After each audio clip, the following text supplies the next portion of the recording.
Por que Anko foi tão esquecida em Naruto? Porque Kishimoto construiu uma personagem com um enorme potencial e depois simplesmente a abandonou. Anko tinha tudo: carisma, uma origem sombria ligada a Orochimaru e um visual marcante, mas com o tempo foi empurrada para o fundo da narrativa. No estoicismo, há um ensinamento que diz: a força sem propósito se perde como vento no deserto.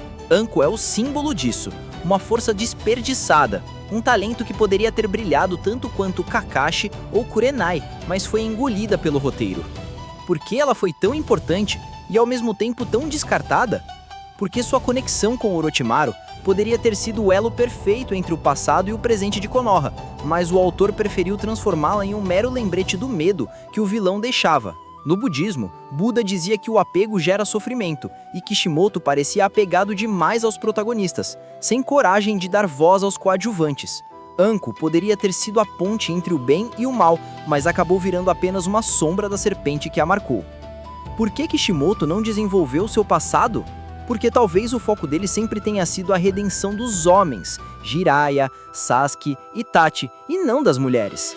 Anko tinha um enredo trágico, o selo amaldiçoado, a dor de ter sido traída pelo seu mestre.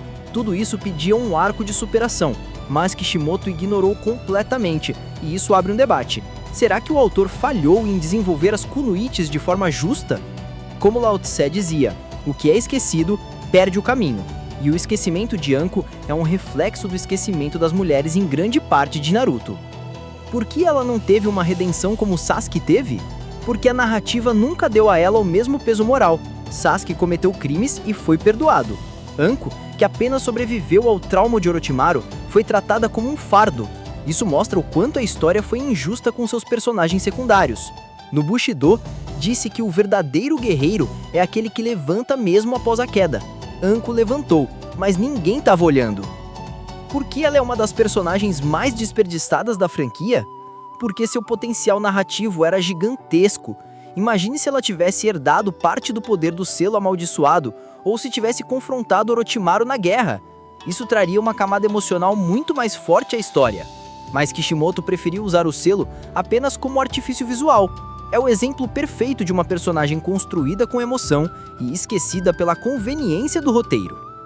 Por que o selo amaldiçoado nunca foi explorado em sua mente? Porque a dor psicológica raramente foi o foco em Naruto. Kishimoto mostrou a dor física, o combate, as perdas, mas nunca o trauma interno. Anko carregava o selo como uma cicatriz da alma, e isso poderia ter mostrado aos fãs uma jornada de libertação espiritual.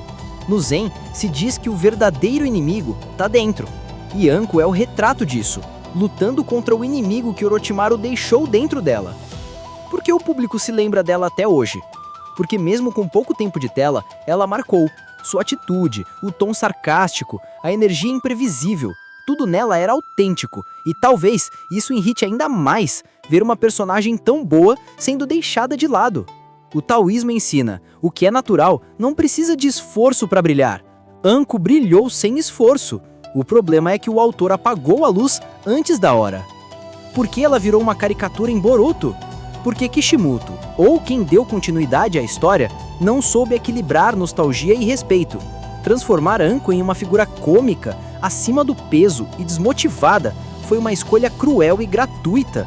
Ela merecia um arco de redenção, não uma piada visual. Isso divide os fãs até hoje. Foi uma crítica à passagem do tempo ou apenas descuido de roteiro? No confucionismo, se diz que desonrar o passado é desonrar a si mesmo. E talvez Boruto tenha feito exatamente isso com ela. Por que a dor de Anko é tão diferente de outros personagens? Porque ela carrega a dor da omissão. Enquanto Naruto, Gaara e Neji foram salvos pela empatia de outros, Anko foi esquecida. E o esquecimento é o castigo mais cruel. No budismo, o inferno não é fogo, é o vazio da indiferença. E Anko viveu nesse inferno silencioso, sem ninguém para ouvi-la. Por que ainda falamos de Anko hoje? Porque ela representa todos os personagens que mereciam mais. Os esquecidos, os apagados, os que o enredo deixou para trás. Sua história é um lembrete de que até nas sombras existem heróis não contados. No estoicismo, se diz que o valor de alguém não depende do reconhecimento, mas da coragem de continuar mesmo sem ele. E é por isso que para muitos fãs, Anko não é só uma personagem esquecida. Ela é o símbolo da injustiça do roteiro e a prova de que até as personagens deixadas de lado podem se tornar lendárias.